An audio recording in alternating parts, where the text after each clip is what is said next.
Viber theory of industrial location. तो Viber ने industry की लोकेशन के बारे में क्या थ्योरी दी है, आज हम उसके बारे में पढ़ेंगे। Alfred weber, a German economist, developed a fundamental theory of industrial location in the early 20th century। German economics थे, इन्होंने इंडस्ट्रियल लोकेशन की थ्योरी को विकसित किया 20th सेंचुरी में। His theory focus on cost minimization. जो इसकी थ्योरी है वो कम से कम कॉस्ट लगे, जो हमारे फैक्ट्री का प्राइमरी ड्राइवर होता है हमारे कम से कम कॉस्ट लगने का, तो उस चीज़ के बारे में इसने बताया है कि कैसे हम लोकेशन को फिट करके हम कॉस्ट को मिनिमाइज कर सकते हैं। वाइबर इम्फेज 3 की फैक्टर, वाइबर ने 3 की फैक्टर दिए हैं जो इम्फोज किए हैं, जो बताए हैं। एक तो ट्रांसपोर्टेशन कॉस्ट के बारे में, एक लेबर कॉस्ट के बारे में और एक एग्लोमरेशन इकोनॉमिक्स के बारे में। इसके बारे में हम पूरी एक्सप्लेनेशन हम पढ़ेंगे। ट्रांसपोर्टेशन कॉस्ट, सबसे पहले स्टार्टिंग पॉइंट वाइबर ने आर्ग्यू किया है कि इंडस्ट्री का जो सबसे पहले वो लोकेशन चाहती है कि वो कहाँ पर लगाए, ताकि उनकी ट्रांसपोर्टेशन कॉस्ट अर्थात जो रॉ मटेरियल वो लेकर आ रही है और फिनिश्ड गुड जहाँ तक पहुँचा रही है उसका ट्रांसपोर्टेशन कॉस्ट मिनिमाइज्ड हो। ये लोकेशनल ट्रायंगल के द्वारा इन्होंने दिखाया है। ये ट्रायंगल में 3 पॉइंट दिए हुए हैं, जिसमें 2 तो मटेरियल सोर्स हैं M1 और M2। मटेरियल सोर्स हैं जहाँ से इंडस्ट्री अपना मटेरियल लेगी। C मार्केट का पॉइंट है और P यहाँ पर इंडस्ट्री लोकेट की है इसने। तो इस चीज़ को इस तरीके से इसने दिखाया है वेबर ने कि ट्रांसपोर्टेशन कॉस्ट को कैसे कम से कम किया जा सकता है एक ऐसे पॉइंट पर स्थापित करके। सी हमारा मार्केट पावर था। ऑप्टिमल फैक्ट्री लोकेशन, जहाँ पर इसे रॉ मटेरियल भी ट्रांसपोर्टेशन कॉस्ट कम लगे और मार्केट में पहुँचाए ट्रांसपोर्टेशन कॉस्ट कम लगे, वो ऑप्टिमल पॉइंट है हमारा पी। जहाँ पर टोटल टून मिल्स मतलब वेटेड इनटू डिस्टेंस का मतलब जितना अब लेकर जाएगा एक ट्रक में माल, तो क्या होगा कि उसमें जो वेट है वो इफेक्ट डालेगा और इसमें ये कितना डिस्टेंस कवर करेगा, वो क्या निश्चित करता है ट्रांसपोर्टेशन कॉस्ट कि कितना ट्रांसपोर्टेशन कॉस्ट होगा। अगर वेट ज़्यादा है, डिस्टेंस ज़्यादा है तो ट्रांसपोर्टेशन कॉस्ट ज़्यादा होगा। तो transportation raw material to factory and finished good to market are minimize, और ये क्या होनी चाहिए, कम से कम होनी चाहिए। एग्जाम्पल के तौर पर अगर हम भारी भरकम एक स्टील प्लांट लगाते हैं तो हम आयरन और माइंस के पास ही लगाएंगे जो रॉ मटेरियल ओरिएंटेड कहलाएगा, जिससे हमारा ट्रांसपोर्ट कॉस्ट कम हो जाए। तो इस चीज़ को हम इस तरीके से देख सकते हैं। अब मटेरियल इंडेक्स की बात करते हैं। मटेरियल इंडेक्स क्या है? मटेरियल इंडेक्स जो रॉ मटेरियल्स का वेट है वो, और जो फाइनेंस प्रोडक्ट है उसका वेट, रॉ मटेरियल का वेट और फाइनेंस प्रोडक्ट का वेट। और अगर हमारे पास मटेरियल इंडेक्स 1 से ज़्यादा हो गया तो हम क्या करेंगे, जहाँ से हम रॉ मिल रहा हमें, जैसे स्टील, पेपर, जहाँ पर ये हमें रॉ मटेरियल मिल रहा है हम उसके पास इंडस्ट्री को स्थापित करेंगे। अगर मटेरियल इंडेक्स 1 से कम है तो हम मार्केट के पास स्थापित करेंगे, जैसे कि बेवरेज और फर्नीचर। बेवरेज मतलब जो ड्रिंक की जो होती हैं कंपनीज, फर्म्स, वे। Labour cost adjustment, if labour cost very significantly across regions, firm में divert from the list transport cost location. मतलब किस प्रकार से हम ट्रांसपोर्ट कॉस्ट की बजाय भी हम कैसे कर सकते हैं, हम लेबर कॉस्ट को देखकर भी हम अपने रीजन को सिलेक्ट कर सकते हैं। कैसे? आइसोडोपेंस। आइसोडोपेंस का मतलब होता है इक्वल ट्रांसपोर्ट कॉस्ट। मतलब क्या है कि हम ऐसी जगह इंडस्ट्री को स्थापित कर ले कि उसका पाथ हम कुछ भी ले, कोई भी पाथ लें, यहाँ पर मार्केट तक रॉ मटेरियल तक पहुँचने में हमारे पास क्या मिल रहा है, सेम ट्रांसपोर्टेशन कॉस्ट लगती है हम यहाँ से कोई भी चूज करें। तो इसको भी हम पढ़ेंगे इसके अंतर्गत कैसे। जो क्या करते हैं, ये दिस इज इमेजनरी लाइन, ये क्या एक इमेजनरी लाइन है जो कनेक्ट कर रही है पॉइंट को इक्वल एडिशनल ट्रांसपोर्ट कॉस्ट के around optimal transport cost location के बीच चारों तरफ दिखा रही है। If A cheaper labour site है तो क्रिटिकल आइसोडिपेंस वेयर जा लेबर सेविंग ज़्यादा है एक्स्ट्रा ट्रांसपोर्ट कॉस्ट। अगर हमारे पास लेबर की सेविंग ज़्यादा होगी, हम करेंगे तो लेबर हमारे पास बेनिफिट रहेगा। हम जहाँ पर हमें लेबर मिल रहे हैं वहाँ पर और ट्रांसपोर्ट कौन से ज़्यादा हमें सस्ता पड़ रहा है सौदा, तो हम क्या करेंगे, हम लेबर जहाँ पर ज़्यादा हमें सस्ते पड़ रहे हैं वहाँ पर हमारी इंडस्ट्री को स्थापित कर लेंगे, फिर हम शिफ्ट हो जाएगी वहाँ। एग्जाम्पल के तौर पर एक टेक्सटाइल फैक्ट्री है तो वो रूरल एरिया की तरफ मूव करेगी क्योंकि वहाँ पर लोअर वेज मिलते हैं और उनकी सेविंग उनकी ट्रांसपोर्टेबिलिटी को आउटवेट कर रही है और थ्रू कर देती है, वहाँ उनको सेविंग ज़्यादा हो रही है। देख सकते हैं ये इमेजरी लाइन किस प्रकार चारों तरफ फैली हुई हैं। ये जो हमने बात ही की थी पॉइंट की, और ये चारों तरफ किस प्रकार जो इसको ट्रांसपोर्टेशन कॉस्ट की सेम लेवल को दिखा रहा है। ये सब लाइन क्या है, ये हैं आइसोडोपेंस जो इक्वल एडिशनल ट्रांसपोर्टेशन कॉस्ट है। हर पाथ पे लेकर हमें इक्वल ट्रांसपोर्टेशन कॉस्ट हमें मिल रही है। तो ये पूरी इसकी चीप सोर्स ऑफ लेबर की लोकेशन के साथ अगर हमें इस तरह की स्थिति बनती है तो इस तरीके से हम मार्केट की लोकेशन को चूज कर सकते हैं जिस प्रकार यहाँ पर की हुई है। एग्लोमरेशन इकोनॉमिक्स, इसमें क्या है, एग्लोमरेशन का मतलब होता है जमावड़ा, इकट्ठा हो जाना।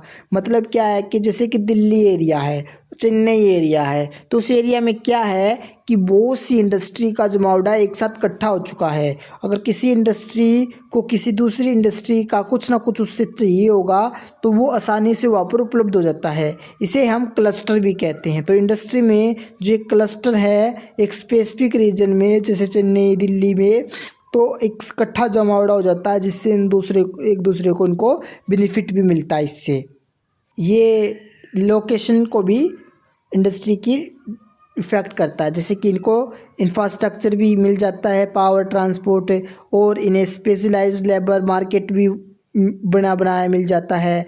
लेबर इनपुट कॉस्ट भी जैसे कि बल्क परचेजिंग की जा सकती है। तो वेबर ने आर्ग्यू किया कि फर्म जो यहाँ पर एग्लोमरेट है, जमावड़ा लगा हुआ है, उससे उनको कॉस्ट सेविंग होती है उनकी, और clustering exceed the added transport cost, और इनसे इनको फ़ायदा होता है और बाकी चीज़ों में भी ट्रांसपोर्ट कॉस्ट को जोड़ सकते हैं। तो वेबर की मुख्य एजप्शन क्या थी, Weber theory relies simplified assumption. उनको सिंप्लीफाइड एजप्शन दी जैसे कि fixed location of raw material and market. मतलब जहाँ पर हमने ट्रायंगल बनाया था वहाँ पर जो M1 और M2 बनाया था ये रॉ मटेरियल था और यहाँ पर सी मार्केट था। तो ये चीज़ ना ये शिफ्ट नहीं होंगी, ये यहाँ पर हैं तो यही रहेंगी, ये बदली नहीं होंगी। तो यहाँ पर ये सब फिक्स्ड रहेंगी। यूनिफॉर्म डिमांड अक्रॉस रीजन, और इनके बीच क्या है, डिमांड भी सेम होगी। अब जैसे यहाँ पर हमने क्या लिया, इंडस्ट्री को स्थापित किया, तो यहाँ पर हमें रॉ मटेरियल यहाँ से भी मिल रहे हैं, यहाँ से भी रॉ मटेरियल मिल रहे हैं।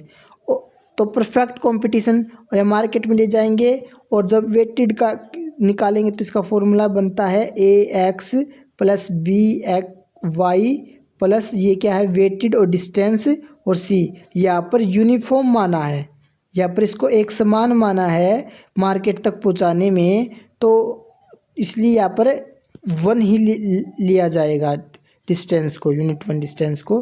तो इस प्रकार का हमने लिया है। और परफेक्ट कंपटीशन है, मतलब ऐसा नहीं है कि इसमें अलग अलग एक ही कंपनी होगी, इसमें अलग होगी, सब बहुत सी कंपनियां होंगी, सेम प्रोडक्ट भी बेच रही होंगी, तो इसमें मोनोपोलीज को इग्नोर करना होगा, ये एजप्शन भी मानी है। लेबर इज़ इमोबाइल, मतलब क्या है, लेबर की एक फिक्स स्थान है, लेबर एक जगह से दूसरी जगह नहीं जा रहा है, इमोबाइल है वो। और इसका फिक्स्ड वेजेज है, उनका अवेलेबल किस पे होंगे, ये एक फिक्स्ड वेज के ऊपर ही अवेलेबल भी होंगे, ये एजप्शन इन्होंने मानी है। अब क्रिटिसिज्म क्या है, वैसे जैसे कि हमने अब पढ़ के आए हैं कि हमें एजप्शन इतनी ज़्यादा सूट नहीं कर रही थी, तो एनालिस्टिक एजप्शन है, जैसे कि परफेक्ट कंपटीशन ज़रूरी है, मार्केट में एक ही कंपनी हो उसका दबदबा हो तो क्या कर ले। और यूनिफॉर्म डिमांड रियली एग्जिस्ट करती है, एक समान डिमांड होगी कि इतना मार्केट में जैसे डिमांड, जैसे कि यहाँ पर जो डिमांड है मार्केट में जा रही है उसका एक ही माना है, मतलब एक यूनिट ही वहाँ पर जा रही है तो इतना ही वहाँ पर जाएगा, इससे ज़्यादा नहीं जा रहा है। मतलब डिस्टेंस में वेट को हम एक समान ही मानकर चल रहे हैं, क्योंकि वह डिमांड इतनी है तो वेट हमारा प्रोडक्ट में फैक्ट्री में ले जाएंगे उसका एक ही डिमांड रहेगी। Ignore dynamic factor, spatial demand variation, technology changes and economic of scale. मतलब क्या है, डिमांड वेरिएशन में अलग अलग स्पष्ट रूप से डिफाइन नहीं किया गया है इस चीज़ के बारे में, और टेक्नोलॉजी चेंज और इकोनॉमिक ऑफ स्केल के बारे में भी कई फैक्टर को इग्नोर कर दिया गया है। Agglomeration analyse overlook deglomeration fact force, जैसे पोल्यूशन, हाई रेंट, इस चीज़ को अलग कर दिया। जैसे कि दिल्ली वाले एरिया में अब क्या हो रहा है, पोल्यूशन ज़्यादा हो रहा है, जमावड़ा तो है लेकिन डिग्लोमरेशन फोर्सेस को भी दिखाया नहीं जा रहा है। फ़ायदा है लेकिन नुकसान भी हैं। कंक्लूजन क्या है, डिस्पाइट लिमिटेशन चलो लिमिटेशन को अलग रख देते हैं एक बार। Weber theory remain a cornerstone, Weber theory cornerstone है लोकेशन एनालाइज में। It introduce systematic framework like the location triangle, material index, इनके द्वारा इन्होंने बहुत अच्छी सिस्टमेटिक तरीके से इन्होंने बताया है। इन्फ्लुएंस लेटर मॉडल, और इन्होंने अब आने वाले मॉडल को भी प्रभावित किया है। While modern theory address this gap, modern theories इस गैप को फिल भी कर रही हैं। Weber emphasis the cost minimization, Weber ने कॉस्ट मिनिमाइजेशन के ऊपर दिया है जो इंडस्ट्रियल लोकेशन डिसीजन को गाइड करता है। तो की कंट्रीब्यूशन क्या है इसमें, इन्होंने हाईलाइट किया है ट्रांसपोर्टेशन, लेबर और एगुमुलेशन एक क्रिटिकल फैक्टर के तौर पर है। इन्होंने आइसो डिपेंस जैसे टूल्स भी प्रोवाइड किए हैं जो कॉस्ट एनालाइज को अलग रखते हैं। एग्जाम रिलेवेंस के हिसाब से वेबर थ्योरी एनालाइज जरूरी है अंडरस्टैंड करना, जो इंडस्ट्री के क्लस्टर एक स्पेसिफिक रीजन में और कॉस्ट स्ट्रक्चर शेप को इकोनॉमिक जियोग्राफी के साथ। Sergeant Florence theory of industrial location, इसमें सार्जेंट फ्लोरेंस ने इंडस्ट्रियल लोकेशन की स्थिति के बारे में बताया है अपनी थ्योरी के द्वारा कि कहाँ पर उसकी पोजीशन होनी चाहिए। सार्जेंट फ्लोरेंस एक ब्रिटिश इकोनॉमिक्स थे और साथ में एक ये स्टैटिस्टिशियंस थे। मतलब ये जो स्टैटिस्टिकेशन का मतलब है स्टैटिस्टिक्स, समझ सकते हो आप, जो उसका अध्ययन रखा उसने, तो इसने कंट्रीब्यूट दिया इंडस्ट्रियल लोकेशन के कहाँ पर स्थापित की जाए इसकी एक सिग्निफिकेंटली स्टडी की। उनकी थ्योरी इंडस्ट्रियल लोकेशन, जो उसे हम थ्योरी ऑफ इंडस्ट्रियल लोकलाइजेशन भी कहते हैं। He focused on why industry are located in specific region, उन्होंने बताया कि क्यों हमें एक स्पेसिफिक एक विशेष क्षेत्र में अपनी इंडस्ट्री को स्थापित करना चाहिए। What factor influence their location, कौन से फैक्टर हैं जो उनको प्रभावित करते हैं। His theory is a more practical and statistical, उसकी थ्योरी बहुत ज़्यादा प्रैक्टिकल है और स्टैटिस्टिकल है, जो emphasising cost and revenue factor, जो कॉस्ट और रेवेन्यू फैक्टर की जगह फिजिकल फैक्टर की तुलना में रेवेन्यू और कॉस्ट फैक्टर को देखा जाता है। अनलाइक वेबर थ्योरी की तरह नहीं है जो सिर्फ ट्रांसपोर्ट कॉस्ट के ऊपर ही फोकस रखे। फ्लोरेंस ने बिलीव किया, विश्वास किया कि जो बहुत से और फैक्टर भी हैं जो इकट्ठा होकर इंडस्ट्रियल लोकेशन को इफेक्ट करते हैं। वे कौन कौन से फैक्टर हैं, उनको 4 मेजर फैक्टर में सार्जेंट फ्लोरेंस ने बताया है। सबसे पहले लेबर सप्लाई के ऊपर, जहाँ पर स्किल्ड और चीप लेबर मिलते हैं इंडस्ट्री वहाँ पर अपनी लोकेशन स्थापित करती है। ट्रांसपोर्ट एंड कम्युनिकेशन, जहाँ पर कॉस्ट को लेकर ट्रांसपोर्ट फैसिलिटी अच्छी है और उसे और कम है वो पाथ चुनती है। मार्केट एंड डिमांड, इंडस्ट्री को कंज्यूमर के पास होना चाहिए। Power and raw material, easy access to power, आसानी से ही उसे पावर मिल जाए और रॉ मटेरियल जो ज़रूरी है उसे इतनी ज़्यादा मेहनत करने की ज़रूरत ना पड़े, जो चाहिए उसे उसके आसपास एरिया में ही मिल जाए। एडिशनली ही आल्सो कंसिडर कैपिटल अवेलेबिलिटी, और भी इसने कंसिडर किया है कैपिटल की अवेलेबिलिटी होनी चाहिए, गवर्नमेंट की पॉलिसीज़ फेवरेबल होनी चाहिए, हिस्टोरिकल फैक्टर उसके ऊपर इम्पोर्टेंट निशान लगाते हैं इंडस्ट्रियल लोकेशन के लिए। क्या मेन पॉइंट है इस थ्योरी के? Industrial location is not determined by the single factor. Industrial location सिर्फ सिंगल फैक्टर के ऊपर डिटरमाइंड नहीं होती, बट एक कम्बिनेशन ऑफ फैक्टर, परंतु उसमें और भी कम्बिनेशन होते हैं, labour, transport, market, raw materials. Industrial cluster मतलब जो इंडस्ट्रियों का जमाड़ा है एक विशेष रीजन, एक निश्चित क्षेत्र के अंदर, जहाँ मल्टीपल फेवरेबल कंडीशन वहाँ पर एग्जिस्ट करती है, इसलिए तो वहाँ पर इंडस्ट्रियल क्लस्टरिंग देखने को मिलती है। तो इसने इंट्रोड्यूस किया है इस कंसेप्ट को। कौन से कंसेप्ट? Localization economics. जब इंडस्ट्री कंसंट्रेट करती है सिर्फ एक एरिया पर, तो they benefit from shared resource. क्या होता है कि वहाँ पर लेबर, सर्विस और रिसोर्सेज की जो एक दूसरे से शेयर करके वे बेनिफिट कमा सकते हैं। ही स्पोर्टेड स्टैटिस्टिकल और इन्फेशियल एनालाइज। उसने स्पोर्ट किया है कि स्टैटिस्टिकल और एक विशेष एनालाइज किया गया है। इन्फेशियल एनालाइज का होता है विशेष क्षेत्र का विश्लेषण जो रियल वर्ल्ड से कनेक्टेड हो। इंडस्ट्रियल लोकेशन जस्ट थ्योरेटिकल और एजप्शन, सिर्फ एजप्शन और के ऊपर नहीं, बल्कि ये एक इन्फेशियल एनालाइज की तरफ भी फोकस करता है। इसकी फीचर्स क्या है? इसमें प्रैक्टिकल अप्रोच देखने को मिलती है जो रियल वर्ल्ड ऑब्जर्वेशन पर बेस्ड है। इन्होंने एक विशेष एनालाइज किया है लेबर फैक्टर के ऊपर। उन्होंने कहा कि स्किल्ड लेबर की अवेलेबिलिटी सबसे मोस्ट इम्पोर्टेंट फैक्टर है। Focus on demand and market. Industries को कंज्यूमर के पास होना चाहिए क्योंकि इससे कॉस्ट कम होती है। Multi factor theory, weber theory सिर्फ ट्रांसपोर्ट बेस्ड थ्योरी के ऊपर ज़्यादा फोकस थी, लेकिन फ्लोरेंस ने मल्टीपल फैक्टर को कंसिडर किया है। स्पोर्टेड इंडस्ट्रियल क्लस्टर, इन्होंने एक्सप्लेन किया है कि क्यों इंडस्ट्री को कंसिडर करना चाहिए एक विशेष रीजन की तरफ। क्रिटिसिज्म ऑफ द थ्योरी, इनकी जो क्रिटिसिज्म थी इनका था कि मैथमेटिकल जो प्रिसिशन है, जो धारणा है मैथमेटिकली, उसकी कमी देखने को मिलती है। वेबर मॉडल की तरह नहीं है ये, जो बेस्ड इसमें जो प्रिसाइज मैथमेटिकल कैलकुलेशन है उसके ऊपर ये बेस नहीं है। इग्नोर टेक्नोलॉजिकल एडवांसमेंट को इग्नोर कर दिया। मॉडर्न इंडस्ट्री जो रिले मोर टेक्नोलॉजी और लोकेशन के ऊपर फोकस करती है, उस चीज़ को इसने इग्नोर किया है। Does not apply to all industries. कुछ इंडस्ट्री जैसे कि आईटी और फाइनेंस ये डिपेंड नहीं करता ट्रेडिशनल लोकेशन फैक्टर के ऊपर, जैसे लेबर और ट्रांसपोर्ट के ऊपर, इसमें और भी फैक्टर काम करते हैं। To generalise since it consider multiple factor, so इसलिए इसमें कंसिडर किए जाते हैं मल्टीपल फैक्टर जो एक क्लियर और स्ट्रक्चर मॉडल दिखाता है वाइबर से। कंक्लूजन क्या है कि सर्गनेट फ्लोरेंस की थ्योरी एक रियलिस्टिक और फ्लेक्सिबल अप्रोच देती है इंडस्ट्रियल लोकेशन के बारे में। अनलाइक रिजिड थ्योरी, रिजिड मतलब इतनी ज़्यादा एक कठोर थ्योरी नहीं है, जटिल नहीं है। इट कंसिडर मल्टीपल फैक्टर, इसमें बहुत से मल्टीपल फैक्टर शामिल है जो इफेक्ट करते हैं इंडस्ट्रियल लोकेशन को, जिससे बहुत ही अप्लीकेबल और रियल लाइफ में यूज होते हैं। हालांकि जो मॉडर्न एरा में जो ग्लोबलाइजेशन डिजिटल इंडस्ट्री के अंदर कुछ एस्पेक्ट है इस थ्योरी के जो इतने ज़्यादा रिलीवेंट नहीं है, फिर भी ये एक सिग्निफिकेंट कंट्रीब्यूशन देती है हमारे इंडस्ट्रियल इकोनॉमिक्स के अंदर, जो रीजनल प्लानिंग के अंतर्गत इसका मेन रोल देखने को मिलता है हमें। डिडक्टिव एंड इंडक्टिव अप्रोच, हम देखो इसमें क्यों पढ़ रहे हैं डिटेक्टिव और इंडक्टिव अप्रोच, क्योंकि जो weber theory of industrial location है वो एक डिडक्टिव अप्रोच है, मतलब टॉप डाउन अप्रोच है।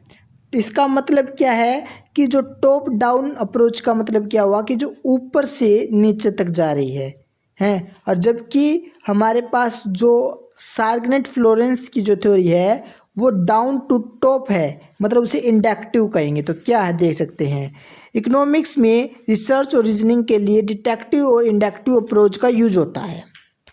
तो डेफिनेशन, डिटेक्टिव अप्रोच में जनरल थ्योरी या प्रिंसिपल से स्टार्ट किया जाता है और उसको स्पेसिफिक केसेस में अप्लाई कंक्लूजन निकाला जाता है। क्या प्रोसेस है, थ्योरी या रूल दिया जाता है, उस थ्योरी से हाइपोथेसिस बनाई जाती है, डाटा और ऑब्जर्वेशन के एनालाइज किया जाता है। अगर डाटा थ्योरी और सपोर्ट करता है थ्योरी वैलिड मानी जाती है। Example, law of demand, price बढ़ने से डिमांड घट जाती है। अब इस थ्योरी को डिफरेंट मार्केट में टेस्ट किया जाता है, सच में प्राइस बढ़ने पर डिमांड कम होती है या नहीं। तो इसका एडवांटेज क्या है, लॉजिक बेस्ड और सिस्टमेटिक होती है और थ्योरीज और लॉ बनाने में मदद करती है। डिसएडवांटेज, अगर स्टार्टिंग कंजप्शन गलत हो तो कंक्लूजन भी गलत हो सकती है। रियल वर्ल्ड कम्प्लेक्सिटी को इग्नोर करता है। Inductive approach the bottom to up जाती है, तो जो अप्रोच में क्या किया गया है, इसमें बॉटम मतलब लेबर से उठकर पूरी इंडस्ट्री को स्थापित करने की बात है। और वहाँ पर लोकेशन को देखकर हम छोटे छोटे फैक्टर को ऑब्जर्व कर रहे हैं वेबर की थ्योरी में। डिफरेंस के डेफिनेशन का, इंडक्टिव अप्रोच में एजम्पशन और डाटा को स्टार्ट किया जाता है। अब जो डाटा से स्टार्ट किया जाता है और उनके बेस पर थ्योरी या प्रिंसिपल बनाया जाता है। क्या process, real world observation collect की जाती है, डाटा के एनालाइज किया जाता है और पैटर्न ढूंढने जाते हैं। इस पैटर्न से एक जनरल प्रिंसिपल थ्योरी डेवलप की जाती है। एग्जाम्पल, बहुत सारे लोगों को कंजप्शन पैटर्न स्टडी किया गया, पता चले जब इनकम बढ़ती है तो लग्जरी गुड्स ज़्यादा कंज्यूम करती है। इस ऑब्जर्वेशन से एंगल लॉक बना के इनकम बढ़ने से लग्जरी गुड्स की डिमांड बढ़ती है। तो एडवांटेज, रियल वर्ल्ड डाटा पर बेस्ड होती है, नई थ्योरीज और पॉलिसी डेवलप करने में मदद करती है। डिसएडवांटेज, डाटा हमेशा एक्यूरेट नहीं होता, कभी कभी रॉन्ग जनरलाइज हो सकती है। Conclusion, deductive approach existing theories पर बेस्ड होती है और उनको टेस्ट करने के लिए यूज होता है। इंडक्टिव अप्रोच ऑब्जर्वेशन और डाटा से नई थ्योरीज डेवलप करती है। दोनों अप्रोच एक दूसरे से कम्प्लीमेंट करती है और इकोनॉमिक रिसर्च में इक्वली इंपॉर्टेंट है। तो इस तरीके से कंट्रीब्यूशन ऑफ वेबर और सार्गेनेट इन्फ्लुएंस का इंडस्ट्रियल लोकेशन के अंतर्गत हम देख सकते हैं। Thanks for watchings, enjoy.